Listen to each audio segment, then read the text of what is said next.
நீங்க நம்பவே முடியாத ஒரு சிவரகசியம் சொல்லட்டுமா? சிவபெருமான் ஒருமுறை அர்ஜுனனை தனியாக சோதித்தார் என்பதை கேள்விப்பட்டிருக்கீங்களா? இது பாசுபதாஸ்திரம் சம்பந்தப்பட்ட ஒரு அதிசயமான நிகழ்வு. பாண்டவர்கள் வனவாசத்தில் இருந்தபோது அர்ஜுனன் சிவபெருமானை உள்மனதுடன் வணங்கி வாசுபதாஸ்திரத்தை பெற ஆசைப்பட்டான். பல நாட்கள் தவம் செய்து கொண்டிருந்த போது சிவபெருமான் ஒரு காட்டு வேடனாகவே அவனுக்கு தோன்றி காட்டில் எதிர்பாராத போர் ஒன்றை தூண்டினார். அந்த சிறிய போரில் அர்ஜுனன் முழு வீரத்தோடும் பக்தியோடும் எதிர்த்து போராட சிவபெருமான் மகிழ்ந்தார். அப்போதுதான் அர்ஜுனன் உணர்ந்தார், இது சாதாரண வேடன் அல்ல, அது சிவபெருமான் தானேன்.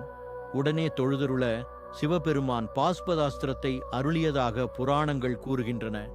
இதிலிருந்து நாம் புரிந்து கொள்ள வேண்டியது, இறைவன் நம்மை நேரடியாக சோதிக்கலாம், ஆனால் உண்மை பக்தி இருந்தால் அவன் அருள் நிச்சயம் கிடைக்கும்.